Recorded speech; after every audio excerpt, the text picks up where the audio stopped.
Price the Lord. கிறிஸ்துவுக்குள் அன்பானவர்களே, எப்ஜி ministries வேத உரையாடல் நிகழ்ச்சிக்கு உங்களை அன்புடன் வரவேற்கிறேன். Praise the lord pastor. Praise the lord. எப்படி இருக்கீங்க? நல்லா இருக்கேன். Welcome back. Thank you pastor. வேதத்துல இருந்து அநேக கேள்விகளை நம்ம கேட்டு அதுக்குண்டான உரையாடலில் தான் இந்த நிகழ்ச்சி. அதாவது முக்கியமாக தேவனை குறித்து அறிகின்ற அறிவில் வளர்கிறதுக்கு இந்த நிகழ்ச்சி ரொம்ப பிரயோஜனமாக இருக்குது. தேவன் யார், எப்படிப்பட்டவர், கடந்த நிகழ்ச்சியில் கூட நம்ம அநேக காரியங்களை குறித்து நம்ம பார்த்தோம். பரலோகம் எப்படி, பரலோக ராஜ்யம் எப்படி, அதுக்கு ராஜா யார், ராஜாதி ராஜா யார் அப்படின்லாம் நம்ம பார்த்தோம். இன்றைக்கு கூட சில வசனங்களை நம்ம வாசித்து அதுக்குண்டான விளக்கத்தை நீங்கள் கொடுங்க பாஸ்டர். அதாவது இஸ்ரவேல் ஜனங்கள் மத்தியில் சதுசேயர் பதுசேயர் என்ற பரிசேயர் இந்த ரொம்ப ஃபேமஸானவங்க.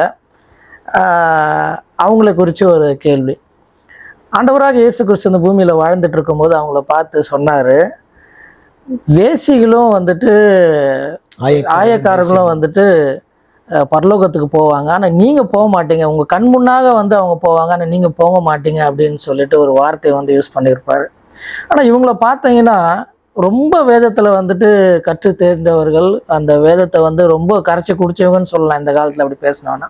ஆனால் அவங்கள பார்த்து சொல்கிறாரு, நீங்கள் பரலோகத்துக்கு போக மாட்டீங்க, பிரவேசிக்க மாட்டீங்க, ஆனால் உங்களுக்கு முன்னாடி இப்படிப்பட்ட ஜனங்க பரலோகத்துக்கு போவாங்க, நீங்கள் பார்ப்பீங்க, நீங்கள் போக மாட்டீங்கன்றாரு. என்ன காரணம் அப்படின்னு யோசிச்சு பார்த்தோன்னா எனக்கு சரியாக தெரியல. அதான் கேள்வியாக நான் கொண்டு வரேன். அது தொடர்ந்து இன்னொரு கேள்வி நான் வச்சுருக்கிறேன். என்னக்காக அப்படி அப்படி அந்த வார்த்தையை அவர் யூஸ் பண்ணார்? என்ன அப்படின்னு சொன்னால், இப்போ நீங்கள் சொல்கிறது பரிசேயர் சதுசேயர் அப்படின்ட்டு ரொம்ப ஃபேமஸாக காணப்பட்ட ஒரு டிவிஷன், யூத மார்க்கத்துக்குள்ள காணப்பட்டதான டிவிஷன்ஸ். இது இல்லாமல் வேறையும் சில வார்த்தைகள்லாம் காணப்படுது. ஏரோதியர்கள் அப்படின்றதான வார்த்தை. அப்புறம் அந்த வைராக்கியம் உள்ளவர்களாக காணப்பட்ட ஜெலட்ஸ் அப்படின்னு சொல்லப்படுகிறவர்கள். ஆனால் அவர்களை குறித்தெல்லாம் அதிகமாக நீங்கள் பார்க்க முடியாது. வேற ஒன்று எசன்ஸ் அப்படின்னு கூட ஏதோ சம்திங் அந்த மாதிரி ஒரு டிவிஷன் கூட பார்த்தீங்கன்னா, நீங்கள் அந்த வரலாற்றை எடுத்து பார்த்தீங்கன்னா, நீங்கள் இன்னைக்கு இன்டர்நெட்டில் செக் பண்ணிங்கன்னா கூட என்னென்ன டிவிஷன்ஸ் அந்த நாட்களில் காணப்பட்டது அப்படின்னா கூட சிலதெல்லாம் லிஸ்ட் பண்ணப்பட்டிருக்கும். அப்போ எப்படி அந்த யூதர் மார்க்கத்துக்குள்ளேயே பார்த்தீங்கன்னா இந்த பிரிவினைகள் அல்லது மார்க்க பேதங்கள்னு சொல்லுவோம் இல்லையா. மார்க்க பேதங்கள் என்னதுன்னா, அந்த டீச்சிங்ஸில் வித்தியாசப்படுகிறது அல்லது அதனுடைய புரிதலை பார்த்தீங்கன்னா சரியாக புரிந்து கொள்ளும்போது ஒன்று, தவறாக புரிந்து கொள்ளும்போது அது பார்த்தீங்கன்னா ஒரு டிவிஷன் உண்டாகுது இல்லையா. அதன் அடிப்படையில் காணப்பட்டது. ஆனால் நீ கேட்டது போல் இயேசு கிறிஸ்து இந்த பூமியில் மனிதனாக அவர் ஊழியம் செய்கிற அந்த நாட்களில் அவர் அதிகமாக சந்தித்ததான அந்த காரியம், கேள்வி கேட்டது, அப்படி பண்ணவங்க பார்த்தீங்கன்னா பரிசேயர்கள், சதுசேயர்கள், வேத பாரகர்கள் அப்படின்ற வார்த்தையை கூட நீங்கள் அதில் பார்ப்பீங்க. வேத பாரகர்கள்னா யாருன்னா, அவர்களும் பரிசேயரில் பார்த்தீங்கன்னா இருக்கிறதானவர்கள் இப்படி எடுக்கலாம். வேதபாரர்கள்னா என்ன அர்த்தம்? ஆங்கிலத்தில் ஸ்கிரைப்ஸ் அப்படின்னு சொல்லிட்டு அது காணப்பட்டிருக்கு. அர்த்தம் என்ன, அந்த நாட்கள் இந்த மாதிரி பிரிண்டிங் ப்ரெஸ்லாம் கிடையாது. இந்த வேத வாக்கியங்களை எழுதுகிறவர்கள் அப்படின்னா அவர்கள் ஆசாரியர்கள், லேவியை சார்ந்தவர்களாக தான் மோஸ்ட்லி அவங்க காணப்படுவாங்க. இப்போ எஸ்ரா ஒரு ஃபேமஸான ஒரு வேதபாரகன் ஆகிய எஸ்ரா அப்படி சொல்லி காணப்படும்.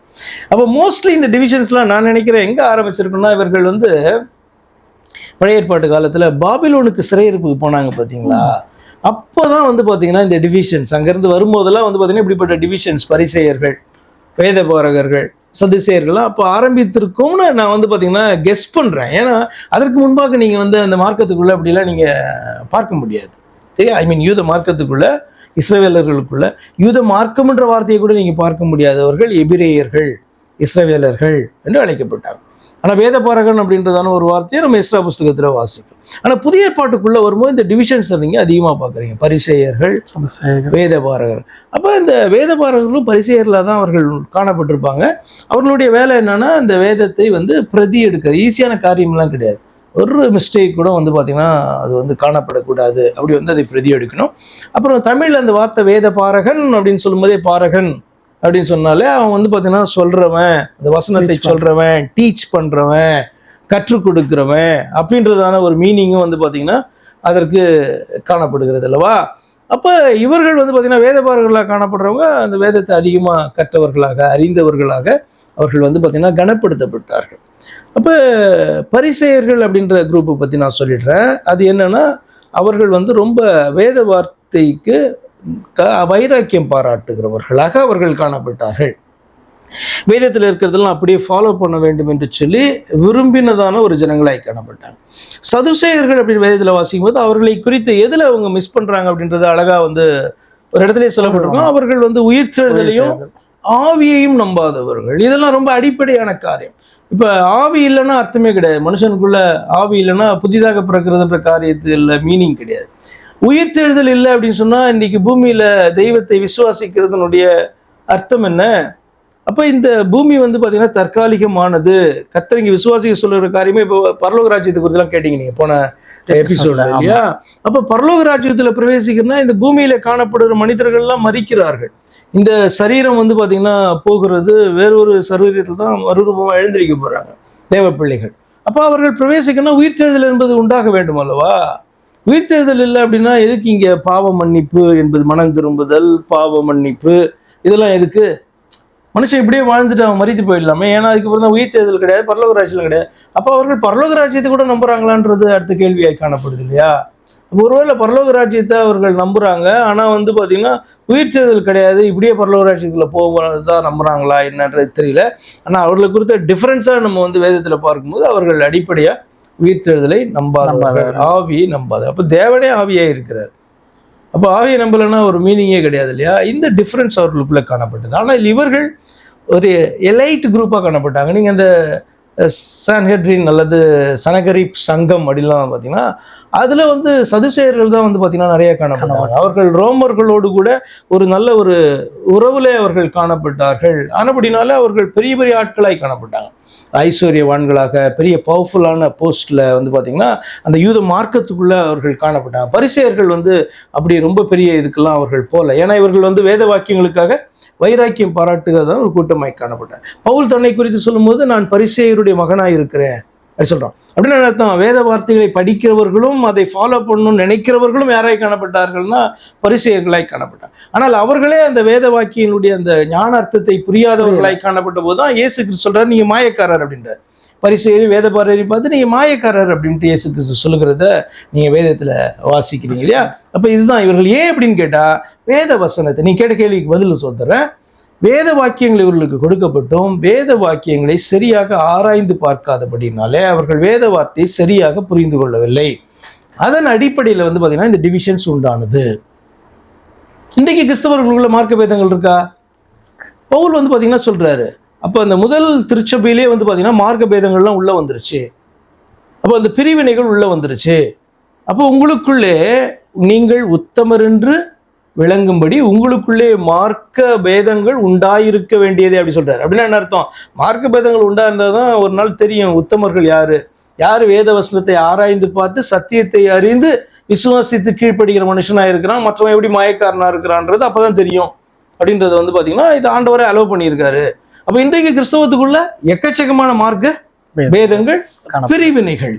கேட்டா எங்களுக்கு ஒரே ரட்சகர் தான், ஒரே தேவன் தான் அப்படின்னு சொல்லிக்குவாங்களே ஒழிய அவருடைய டீச்சிங்ஸ் என்னன்னே புரியாதவர்களாய் காணப்படுறாங்கல்ல.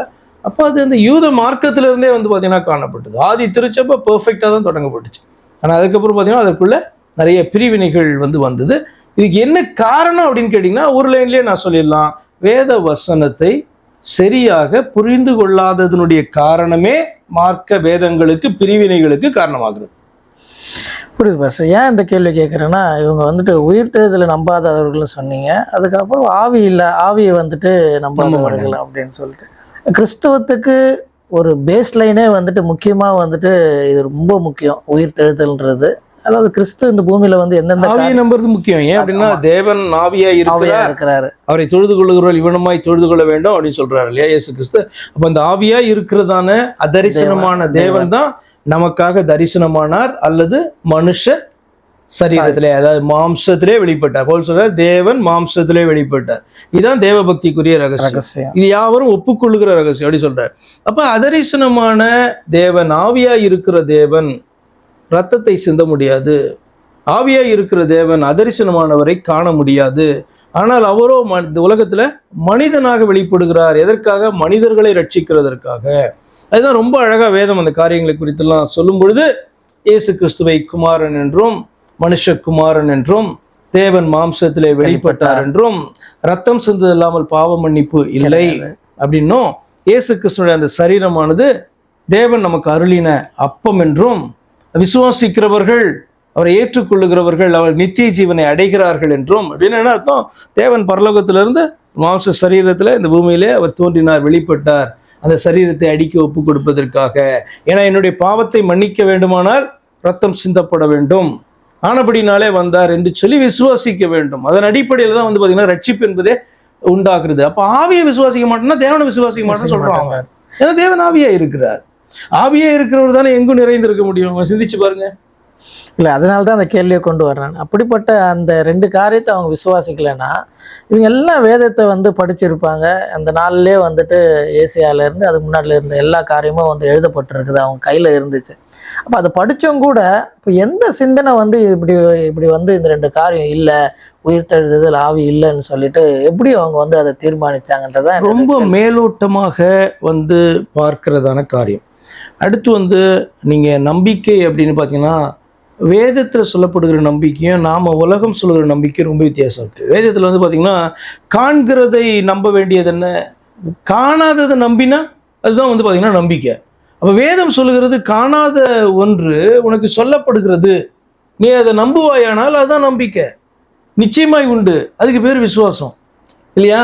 அப்போ இந்த உலகம் அப்படி சொல்லாதே, இது வந்து பார்த்தீங்கன்னா ப்ரூஃப் இல்லை, இது இல்லை, அது இல்லை, பார்க்கல அப்படின்னா நம்ப மாட்டேன் அப்படின்னு வந்து பார்த்தீங்கன்னா உலக மனுஷன் சொல்லுவான்.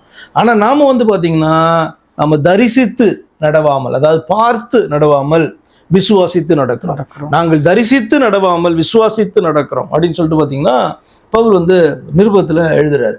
அப்போ கிறிஸ்தவத்தில் சொல்லப்படுகிற நம்பிக்கை விசுவாசம் என்பதும் உலகம் வந்து நம்பிக்கை விசுவாசம் என்று பார்க்கிறதுக்கும் ரொம்ப வித்தியாசம். ஒரே வார்த்தை தான், அது கம்ப்ளீட்டா வித்தியாசம். அப்போ இவர்கள் என்ன பண்றாங்கன்னா ரொம்ப மேலோட்டமா இந்த காரியத்தை பார்க்குறாங்க. இப்போ உயிர்த்தெழுதல் உண்டுன்னா அவன் வந்து பார்க்கணும். இந்த உலகத்துல மரிக்கிறவர்கள் எல்லாம் ஒரு 2 வருஷம் கழிச்சு, 3 வருஷம் கழிச்சு, 10 வருஷம் கழிச்சு உயிர்த்தெழுந்து அவர்கள் அந்த பூமியில நடக்கிறாங்க அப்படின்றத பார்த்தார்கள் என்றால் இப்படி விட்னஸ் பண்ணிட்டே இருக்கணும். இப்போ அவங்க அப்பா அவங்க தாத்தாலாம் மரித்திருப்பாங்க இல்லையா, ஒரு கொஞ்சம் வருஷத்துக்கு அப்புறம் அவங்க தாத்தா உயிரோட வந்து அவன்கிட்ட பேசணும். இப்படி வந்து எல்லா வீட்லையும் வந்து பார்த்தீங்கன்னா அவர்கள் சில நாட்களுக்கு அப்புறம் வருஷங்களுக்கு அப்புறம் அவர்கள் இந்த பூமியில திரும்பவும் உயிரோட எழுந்து வந்தாங்கன்னா இவங்க உயிர்த்தெழுதல் உண்டுன்னு நம்புவாங்க. அப்படி பார்க்குறாங்க. உயிர்த்தெழுதல்னா என்ன அர்த்தம்? புதைக்கப்பட்ட அடக்கம் பண்ணப்பட்ட அவன் வந்து உயிரோட எழுந்து வரணும், இப்படி எல்லாருக்கும் நடக்கணும் இல்லையா? அப்படி நடந்தால் உயிர்த்தெழுதலை நம்புவேன் அப்படின்றாங்க. இது அப்படி கிடையாது. நீ என்னை விசுவாசித்தாய் என்றால், ஏன் அப்படின்னா ஆண்டவர் என்ன சொல்றார்? நானே உயிர்த்தெழுதலும் ஜீவனுமாய் இருக்கிறேன். அப்ப நித்திய ஜீவன் ஜீவன் சொன்னா நான் தான், உயிர்த்தெழுதல் சொன்னா நான் தான். என்ன நீ விசுவாசிச்சனா நீ உயிர்த்தெழுவ அப்படின்னு என்ன பண்றாங்க? ஆண்டவர் சொல்றாங்க. இதுக்கு சாட்சி யாருன்னா அவரே தான் சாட்சி. என்ன அப்படின்னு சொன்னா, மரித்து தன்னுடைய ஜீவனை தந்தாரு, அடக்கம் பண்ணப்பட்டாரு, 3ஆம் நாள் உயிரோடு வந்து சாட்சி கொடுக்குறாரு. 11 பேருக்கு, 10 பேருக்கு, அப்புறம் 500க்கும் அதிகமானவருக்கு, அப்புறம் தனியா பேதுருவுக்கு, கேபாக்கு, அப்படி வந்து பார்த்தீங்கன்னா நீங்கள் வாசிப்பீங்க. இப்போ இவர்களுக்கெல்லாம் வந்து பார்த்தீங்கன்னா தான் உயிரோடு இருக்கிறவராக காண்பித்து போய் என்ன அறிவிங்கன்னு சொல்றாரு. அதான் சுவிசேஷம். கர்த்தர் உயிரோடு எழுந்துட்டாரு, அடக்கம் பண்ணப்பட்டாரு, ஆனால் உயிரோடு எழுந்துட்டாரு. ஏன்னா அவர் தேவன், மரணம் அவரை கட்டக்கூடாது இருந்தது.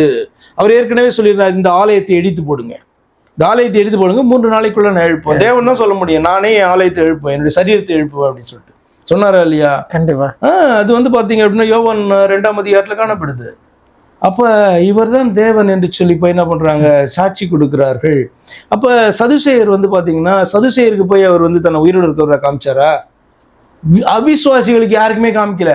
நீங்க உயிரோடு எழுந்த பிறகு இயேசு கிறிஸ்துவை குறித்து பவுல் நிருபத்தில் எழுதும்போது நான் நினைக்கிறேன், இது 1 கொரிந்தியர்ல இருக்கும்னு நினைக்கிறேன் நான். சரியா? அவர் சொல்கிறாரு, அவர் வந்து முதலாவது கேபாவுக்கும், அப்புறம் வந்து பார்த்தீங்கன்னா 12 பேருக்கும், அதற்கு பின்பு 500க்கும் அதிகமானவருக்கும், அதற்கு பின்பு அகால பிறவியை போல காணப்பட்ட எனக்கும் தரிசனமானார். அப்படின்னு அர்த்தம், இவர்களுக்கு தரிசனமானது போல இல்லை. அதுக்கப்புறம் வந்து பார்த்தீங்கன்னா அவர் எனக்கு தோன்றினார். எங்க தமஸ்குக்கு போற வழியில அவர் தோன்றி என்ன பண்ணார்? தரிசனமானார் அப்படின்ட்டு. அப்ப அவிசுவாசிகளுக்கு தரிசனமாகல. அவரை வந்து பாத்தீங்கன்னா கொல்வதற்கு வந்து பாத்தீங்கன்னா அலோவ் பண்ணதான அவர்களுக்கு போய் அல்ல, பிரதான ஆசிரியர்களுக்கு, மூப்பர்களுக்கு, வேதபாரகர்களுக்கு அல்ல, விசுவாசித்து அவரை பின்பற்றி இப்போ சோர்ந்து போய் வந்து பாத்தீங்கன்னா போய் மறைந்து இருக்கிறார்களே அவர்களுக்கு போய் என்ன பண்றாரு? இப்ப போய் அவன் வேலை பண்றதுக்கு மீன் பிடிக்க போயிட்டான். போயிட்டு என்ன பண்றாரு? அவர்களுக்கு தன்னை காண்பித்து மீன் எல்லாம் சாப்பிட்டு காமிச்சு, பாரு நான் உயிரோடு இருக்கிறேன், உயிரோடு எழுந்துட்டேன், நான் சொன்னதை நினைவு கூறுங்க, எழுந்துட்டேன் பாரு, நீங்க போய் எல்லாருக்கும் அறிவிங்க நீங்க அப்போஸ்தலர் 1 அதிகாரம் வாசிக்கும் போதே ஆரம்பத்திலே தான் இருக்கும். என்ன அப்படின்னு சொன்னா, அவர் உயிரோடு எழுந்து 40 நாள் அளவும் தாம் உயிரோடு இருக்கிறதாக இருக்கிறது என்பதை திருஷ்டாந்தப்படுத்தி காண்பிச்சார். ப்ரூஃபோட கூட என்ன பண்றாரோ அவர்களுக்கு காண்பித்து நீங்க போய் காத்திருங்கள், உங்களுக்கு வாக்குத்தத்தம் பண்ணப்பட்டதான பரிசுத்த ஆவியை நீங்கள் பெறுவீர்கள், அதற்கு பின்பு நீங்க என்ன பண்ணுங்க, எருசலேமிலும் நீங்கள் யூதேயாவிலும் சமாரியாவிலும் பூமியின் கடைசி வந்து எனக்கு சாட்சிகளாக இருப்பீர்கள். அப்படி அவங்க கீழ்ப்படிந்து போய் பரிசுத்த ஆவியை பெற்று சுவிசேஷத்தை அறிவித்தபடினால்தான் இன்னைக்கு நம்ம உட்காந்து பேசிட்டு இருக்கோம். அதனாலதான் இந்த வேத புத்தகம் நம்ம கையில வந்திருக்கு, இன்னைக்கு பேசிட்டு இருக்கோம். கண்டிப்பா சார். ஏன் இந்த கேள்வி கேட்குறேன்னா, அன்றைக்கே இப்படிப்பட்ட ஒரு கள்ள உபதேசம், கள்ள ஒரு பிசாசானன் கொண்டு அவர்கள் மத்தியில் மெயினான காரியத்தை நம்ப முடியாத ஒரு சூழ்ச்சியை ஆரம்பித்திருக்கேன். இன்றைக்கும் அது தொடங்கிட்டு தான் இருக்குது. இன்றைக்கும் வேறு விதமாக அதெல்லாம் செயல்பட்டு கொண்டு தான் இருக்கிறது. இன்னொன்று நீங்கள் சொல்கிறீங்களா அன்றைக்கே அப்படின்னு, அது நாட்கள் ஆக ஆக அதிகமாகும். இன்னைக்கு நம்ம பேசிட்டு இருக்கோம் இல்லையா, இதை விட அடுத்த சந்ததி கர்த்தர் வருகிறது பார்த்தீங்கன்னா அப்படியே தாமதிக்கிறதா நம்ம நினைச்சிட்டு இருக்கிறோம் இல்லையா. அப்படின்னு தாமதிக்குமானால் பேதுரு சொல்றாரு, அவர் வாக்குத்தத்தத்தை குறித்து தாமதமாயிராமல் ஒருவனும் கெட்டு போகாமல் ரட்சிக்கப்படுவதற்காக அப்படின்னு சொல்றாரு. அப்ப அவருடைய அந்த நீடிய பொறுமை என்பது உங்களுடைய ரட்சிப்பு அப்படின்ட்டு என்ன பண்றாரு, நிருபத்தில் எழுதுறாரு. அப்ப அடுத்த சந்ததி வராருன்னு வச்சுக்கோங்களேன். அடுத்த சந்ததி இதை விட மோசமாக தான் இருக்கும். இதுல கள்ள உபதேசங்கள் பெருகி காணப்படும், போலியான ஊழியக்காரர்கள் அதிகமாக காணப்படுவாங்க. இது நான் சொல்லலை, வேதத்தின் அடிப்படையில் நீங்கள் மத்தேயு 24ஆம் அதிகாரத்தை எடுத்து அவர் வருகையை குறித்து நீங்கள் வாசிக்கும் போது அவர் சொல்றாரு, அநேக கள்ள கிறிஸ்துக்களும் கள்ள தீர்க்கதரிசிகளும் எழும்புவார்கள், கூடுமானால் பார்த்தீங்கன்னா தெரிந்து கொள்ளப்பட்டவர்களும் வஞ்சிக்கப்படும் அளவுக்கு பார்த்தீங்கன்னா அற்புதங்கள் அடையாளங்கள் காணப்படும். சரியா? அப்போ பார்த்தீங்க அப்படின்னு சொன்னால் நம்ம ஆதி திருச்சபையில் இன்னைக்கு பார்க்கும்போது அது பெருகி கொண்டே வந்திருக்கும். அந்த கள்ள உபதேசங்கள்லாம் சரியாயிடுச்சு அப்படின்னு இன்னும் எக்ஸ்ட்ரா ஆகிட்டே இருக்கும். ஒரு பக்கம் பார்த்தீங்கன்னா தேவ அறிவு பெருகிறதை போல ஒரு பக்கம் காணப்படும். நிறைய பேர் பைபிள் வாசிக்கிறதை போல காணப்படும். நிறைய பார்த்தீங்கன்னா வரங்கள் கிரியை செய்கிறது போல காணப்படும். உண்மை, ஒரு சைடு கிரியை பண்ணிட்டு தான் இருக்கும். ஆனால் பார்த்தீங்கன்னா போலியான நிறைய காரியங்கள் கிறிஸ்தவத்துக்குள்ளே காணப்படும். அப்போ ரொம்ப சிம்பிள், ஆண்டவர் சொன்னதான் அந்த வார்த்தை நிறைவேறி கொண்டே தான் வரும், வஞ்சனை பெருகி கொண்டே இருக்கும். அப்போ 24ஆம் அதிகாரத்தில் மத்தேயுல அவர் என்ன கேள்வி கேட்குறாங்க, உங்களுடைய ராஜ்யம் எப்போது வரும், அதுக்கான அடையாளம் என்ன? அவர் ஸ்டார்ட் பண்ற வார்த்தை என்ன தெரியுமா, நீங்கள் வஞ்சிக்கப்படாதபடிக்கு எச்சரிக்கையாயிருங்கள் என்று சொல்லிவிட்டு அவர் சொல்றார்.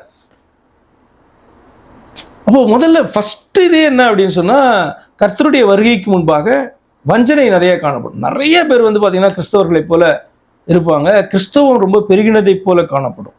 ஆனால் அதற்குள்ளே வஞ்சிக்கப்பட்டதான ஜனங்கள் நிறைய காணப்படும். அதுக்கு என்ன காரணம்னு கேட்டீங்கன்னா ரொம்ப சிம்பிள், வேத வசனத்தை ஆராய்ந்து பார்க்க மாட்டாங்க, வேத வசனத்தை சீரியஸா எடுக்க மாட்டாங்க.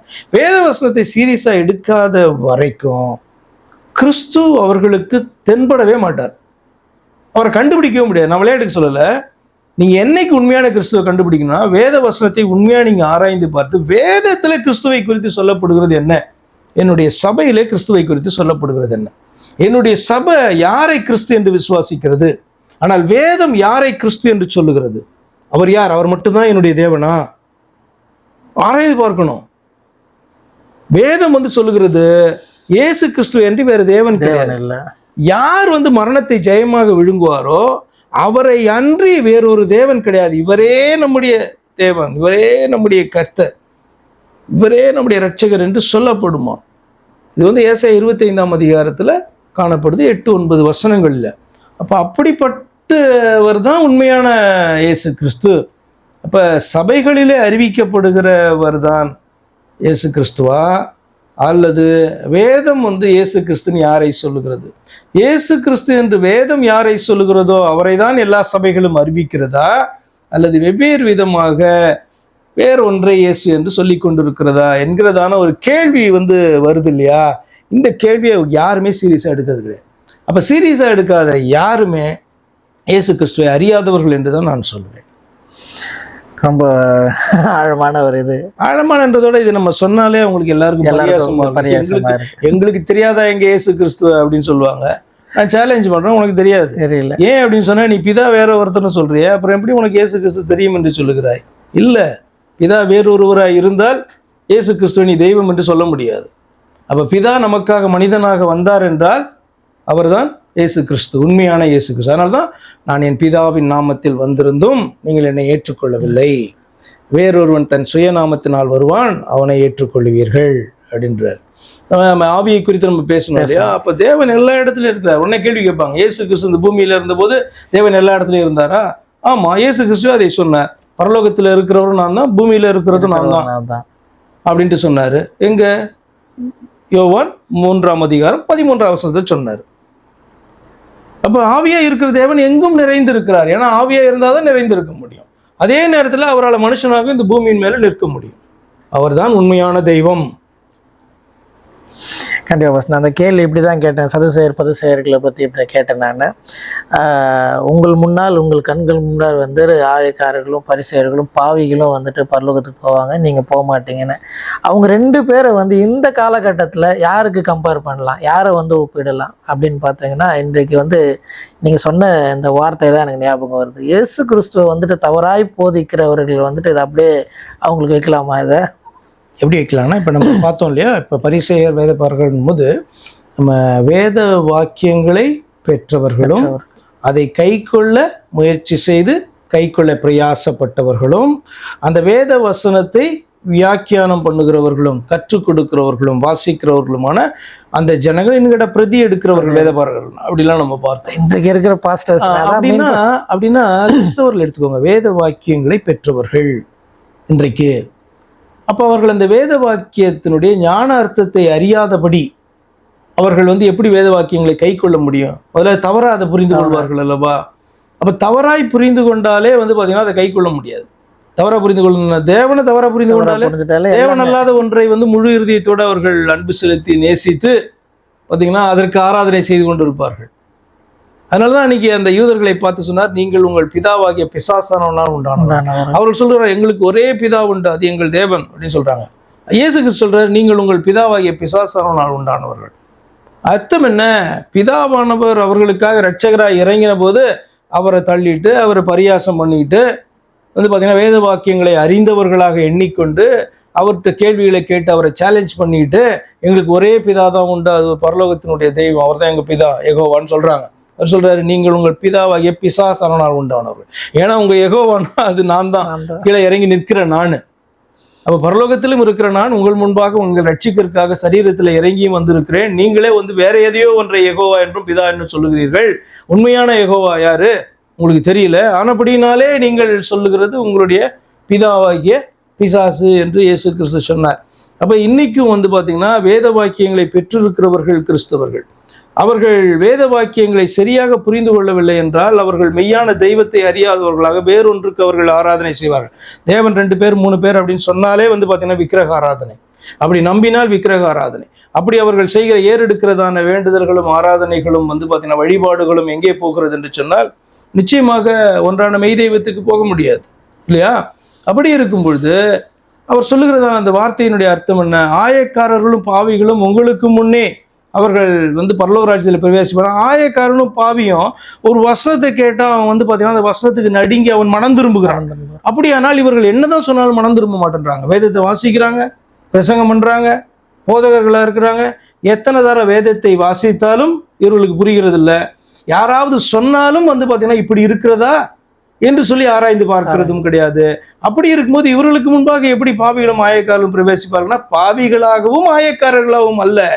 அவர்களிடத்திலே ஒரு வார்த்தையை சொன்னா, வேத வார்த்தையை சொன்னா, ஓ இப்படி இருக்கிறதா என்று சொல்லி அவர்கள் என்ன பண்றாங்க? மனம் திரும்புகிறார்கள். ஆனபடியினாலே இவர்கள் பாவிகளாகவே இருக்கிறார்கள். ஆனால் பாவிகள் என்று இவர்களாலே சொல்லப்பட்டவர்கள் வந்து பார்த்தீங்கன்னா கேளனமா எண்ணப்பட்டவர்கள் வார்த்தைக்கு நடுங்கி கீழ்ப்படிந்து மனம் திரும்பி இவரை தெய்வமாய் ஏற்றுக்கொள்ளுகிறபடியினால் அவர்கள் முன்னாடி பிரவேசிப்பாங்கன்னு சொல்றாங்க. அதான் அதனுடைய அர்த்தம். இந்த இன்னொரு வார்த்தை கூட நம்ம பார்க்க முடியும். நீங்கள் வந்து போதிக்கிறீங்க, ஆனால் அதை நீங்கள் கை கொள்ள மாட்டீங்க, கை கொள்ளாமல் இதை நீங்கள் போதித்து மக்கள் மேலே வந்து நீங்கள் திணிக்கிறீங்க அப்படின்ற ஒரு வார்த்தையெல்லாம் கூட சொல்லுவார். இன்றைக்கு இருக்கிற போதகர்கள் வந்துட்டு, நான் போன நிகழ்ச்சியில் கூட ஒருத்தர் பேர் சொன்னேன் நான். அவர் என்னன்னா ஒரு சாராரை பற்றி பேசுகிறாரு, டக்குன்னு வந்து இப்படி மாற்றி பேசுகிறாரு. இயேசு கிறிஸ்து வந்துட்டு பூமிக்கு மட்டும் தான் தேவன் சொல்றாரு, ஆவி வந்து வேறன்றாரு, ஆவி இல்லைன்னா இயேசு கிறிஸ்துனால எதுவும் பண்ண முடியாதுன்றாரு. கொஞ்சம் யோசித்து பாருங்களா, அப்படி கொஞ்சம் யோசித்து பாருங்களா, பூமிக்கு மட்டும் ஒருத்தர் தேவனா இருக்க முடியுமா? அப்படி பதிலாக அது எண்ணுகிறது சொல்லுகிறதே தவறு. ஏன்னா அவர் வானத்தையும் பூமியையும் உண்டாக்கினவர் அப்படி சொல்லப்பட்டிருக்கு. ஒருவராய் வந்து பார்த்தீங்கன்னா இந்த காரியத்தை செய்தார் என்று சொல்லப்பட்டிருக்கிறது. அப்படி இருக்கும்போது இந்த பூமிக்கு வந்து பார்த்தீங்கன்னா இயேசு கிறிஸ்து ராஜா அப்படின்னு சொன்னா என்ன அர்த்தம்? இயேசு கிறிஸ்து பரலோகத்துக்கும் அவர் தான் ராஜா, எல்லாவற்றுக்கும் அவர் தான் ராஜா. நீங்க இந்த வசனத்தை எப்படி பாக்குறீங்க? அதாவது பவுல் சொல்றாரு இயேசு கிறிஸ்துவுக்கு இந்த சுவிசேஷம் அறிவிக்கிற ஒரு இடத்துல ஃபுல்லா வந்து சுவிசேஷம் தான் எங்கும் அறிவிக்கிறாரு. அது சொல்றாரு முதலாம் மனுஷன் பூமியிலிருந்து உண்டானவன், அதாவது தெய்வத்தால் உண்டாக்கப்பட்டவர். பழைய ஏற்பாட்டில் தெய்வத்தினுடைய நாமம் என்ன? பழைய ஏற்பாட்டில் தேவனுடைய நாமம் என்ன? கர்த்தர். கர்த்தர். அவர் சொல்றாரு என்னுடைய நாமம் வந்து கர்த்தர், நானே கர்த்தர் அப்படி சொல்றாரு. என்னை அல்லாமல் ரட்சகர் இல்லை அப்படி சொல்றாரு. எனக்கு முன் ஏற்பட்ட தேவன் இல்லை, எனக்கு பின் ஏற்பட்ட தேவன் இல்லை, கர்த்தராகிய நானே வந்து அறிவிக்கிறேன் அப்படி சொல்றாரு. அப்ப என்னுடைய மகிமையை நான் வேறொன்றுக்கும் கொடுக்க மாட்டேன், நான் தரேன் அப்படின்னு சொல்றாரு. கொடுக்க மாட்டேன், வேறொருவனுக்கும் கொடுக்க மாட்டேன் இப்படிலாம் சொல்றேன். பழைய ஏற்பாட்டில் தேவனுடைய நாமம் என்பது கர்த்தர். அப்போ வந்து பவுல் சொல்றாரு முதலாம் மனுஷன் இந்த பூமியிலிருந்து உண்டானவன், உண்டாக்கப்பட்டவன். இரண்டாம் மனுஷன் வானத்திலிருந்து வந்த கர்த்தர். அப்படின்னு அர்த்தம், பரலோக தெய்வமாகிய கர்த்தர் இரண்டாம் மனுஷனாக, அதாவது குமாரனாக இந்த பூமியில வெளிப்பட்டார் உன்னை ரட்சிக்கிறதுக்காக. அப்படி இருக்கும்போது அவரை வேறொருவர் என்று சொன்னால் எப்படி? அப்ப வேத வாக்கியங்களை பெற்றவர்கள் கொஞ்சம் ஆராய்ந்து பார்த்தா எளிதாக என்ன பண்ண முடியும்? அவரை அறிந்து கொள்ள முடியும். அப்ப அப்படி இருக்கும்போது இந்த பூமிக்கு மட்டும் இயேசு கிறிஸ்து ராஜா அப்படின்னு சொன்னா வேறொரு தெய்வத்தை இவர்கள் அறிவிக்கிறார்கள். பரலோகத்துக்கு பிதா ராஜா, பூமிக்கு இயேசு கிறிஸ்து ராஜானா வேறொரு தெய்வத்தை, வேறு இரண்டு தெய்வங்களை அறிவிக்கிறார்கள் என்று அர்த்தம். திரும்ப சொல்றேன், மரணத்தை ஜெயமாக விழுங்கினவரை அன்றி இந்த பூமியில வந்து பாத்தீங்கன்னா ஒருவரும் வேற ஒன்றையும் வந்து பாத்தீங்கன்னா தெய்வம்னு சொல்லக்கூடாது, சொல்ல முடியாது. அதுதான் வந்து ஏசாயா 25 சொல்லுகிறது. அதே அடிப்படையில் தான் அப்போஸ்தலர் 4ஆம் அதிகாரம் சொல்லுகிறது, வேறொரு நாமம் நமக்கு கொடுக்கப்படல. வானத்தின் கீழே இந்த பூமியின் மேல இயேசு கிறிஸ்து என்று வேறொரு நாமம் மனுஷர்களாகிய நாம ரட்சிக்கப்படுவதற்கு அது கொடுக்கப்படவே இல்லை. இவங்க கேட்டா பிதா ஒரு நாமம்னு சொல்றாங்க. பிதா எப்படி நாமம்? பிதா என்பது தெய்வம் உன்னை உண்டாக்கினபடியினாலே அவருக்கு காணப்படுகிறதான ஒரு டைட்டில். அந்த தெய்வம் உன்னை ரட்சிக்க இந்த பூமியில மனுஷனாக வந்தார். பல மனிதர்கள் காணப்படுறாங்க, அதுல ஒருவராய் அவர் காணப்படுகிறார். அவருக்கு பேர் வேணுமா வேணாமா?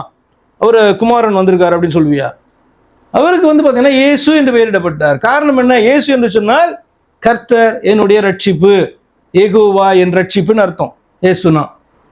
அப்ப பரலோகத்தின் தெய்வம் ரட்சிக்க மனுஷனா வந்திருக்கு. அதனாலதான் இம்மானுவேல் என்று சொல்லப்பட்டது, தேவன் நம்மோடு இருக்கிறார் என்று சொல்லி.